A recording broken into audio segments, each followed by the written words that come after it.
మనకి ఘనత కలుగునుగాక. మొదటి దినవృత్తాంత గ్రంథము 10వ అధ్యాయము 13, 14 వాక్యం మనం చదువుకుంటున్నాం. ఈ ప్రకారము యెహోవా ఆజ్ఞ గైకొనక ఆయన దృష్టి ఎదుట ద్రోహము చేసినందుకును, యెహోవా యొద్ద విచారణ చేయక కర్ణపిశాచముల యొద్ద విచారణ చేయు దానిని వెదికినందుకును సౌలు హతమాయెను. అందునిమిత్తము యెహోవా అతనికి మరణశిక్ష విధించి రాజ్యమును యెష్షయి కుమారుడైన దావీదు వశం చేసెను. ప్రియమైనటువంటి దేవుని బిడ్డలారా, దేవుని వాక్యములో మనం గమనిస్తే ఇశ్రాయేలీలు తమకు ఒక రాజు కావాలని సమూయేలు భక్తుని కోరుకున్నప్పుడు దేవుడు సౌలుని వాళ్ళకు మొదట రాజుగా, ఇశ్రాయేలుకి రాజుగా నియమించినట్లుగా మనం చూస్తున్నాం. అయితే సౌలు రాజు అయిన తర్వాత దేవునికి వ్యతిరేకమైన కొన్ని పనులు చేసి రాజ్యాన్ని, తనకిచ్చిన రాజరికాన్ని పోగొట్టుకుంటున్నట్లుగా మనం చూస్తున్నాం. మొట్టమొదట మనం చూస్తే అతడు యాజకులు చేయవలసిన బలి అతడు అర్పిస్తున్నట్టుగా మనం చూస్తున్నాం. మొదటి సమూయేలు గ్రంథము 13వ అధ్యాయము 9వ వాక్యంలో మనం చూస్తున్నాం.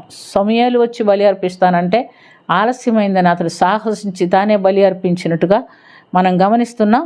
అయితే సమూయేలు భక్తుడు అంటున్నాడు, నువ్వు ఈ పని చేసినందుకు దేవుని ఆజ్ఞను గైకొనక దేవుని ఆజ్ఞను మీరినందుకు రాజ్యము నీ యొద్ద నుంచి తీసి దేవుడు తనకు అనుకూలమైన ఒక వ్యక్తికి ఇస్తాడు అని చెప్పినట్లుగా మనం చూస్తున్నాం. రెండవదిగా అతను ఏం చేశాడంటే అమాలేకీయులతో యుద్ధం చేసి ఆ రాజ్యంలో ఉన్న సమస్తమును నాశనం చేసి రమ్మంటే అతడు యుద్ధం చేసి రాజ్యంలో ప్రజలందరినీ నాశనం చేసి అతను అమాలేకీయుల రాజైన అగగును ప్రాణంతో పట్టుకొని వస్తాడు. అంత మటుకే కాదు, శపితమైన వాటిలో శ్రేష్టమైన గొర్రెలను, ఎడ్లను యెహోవా దేవునికి బలి అర్పించడానికి తెస్తాడు. అది కూడా దేవుడికి అయిష్టమైన కార్యంగా అతను చేసినట్లుగా మనం చూస్తున్నాం. మూడవదిగా ఏం చేస్తాడంటే ఫిలిష్తీయులు అతని మీదకి యుద్ధానికి వచ్చినప్పుడు అతను దేవుని ఎదురు నుంచి ఒక మాట ఆయనకి దొరకక అతడు కర్ణపిశాచి గల దాని ఎద్దకి విచారణ చేయటానికి వెళ్ళినట్లుగా మనం చూస్తున్నాం. ఈ విధంగా దేవుడు అతన్ని ప్రేమించి ఇశ్రాయేలుకు మొదటి రాజుగా ఆయన నియమించి ఒక రాజరీకం, ఒక అధికారం ఆయనకి ఇచ్చినప్పటికీ అన్నిటికీ అధిపతి అయినటువంటి దేవునికి ఆయన లోబడి ఉండలేకపోయాడు. దేవుని కట్టడలు, దేవుని చిత్తానుసారంగా జీవించలేకపోయారు. ప్రియమైనటువంటి దేవుని బిడ్డలారా, మనం ఈ లోకంలో ఏ స్థితిలో ఉన్నప్పటికీ మనకందరికీ దేవుడు అక్కడ ఉన్నాడు.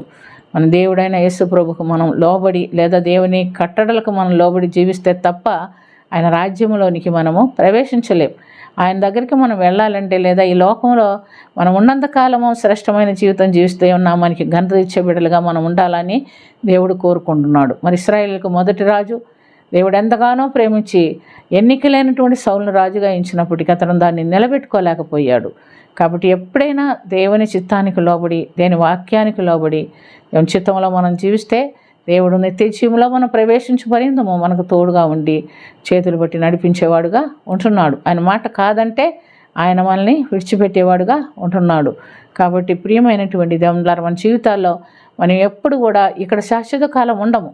ఒక దినం మన దేవుని దగ్గరికి వెళ్ళాలంటే ఇక్కడే మన జీవితాలని మనం సిద్ధపరచుకొని దేవుని చిత్తానుసారం మన జీవితం జీవించి దేవుని నామానికి ఘనత తెచ్చే బిడ్డలుగా లోకంలో ఉండాలని ప్రభు కోరుకుంటున్నాడు. కనుక అలాంటి ఆత్మీయ జీవితం మనం కూడా కలిగి ఉంటున్నట్లుగా ప్రభు సన్నిధిలో ప్రార్థన చేసుకుందాం.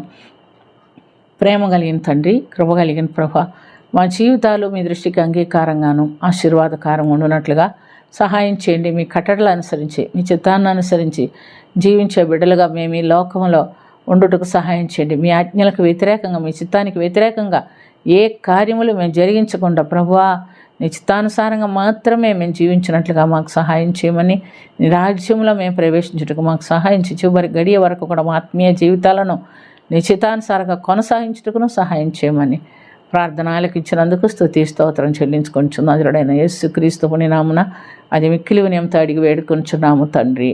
ఆమేన్.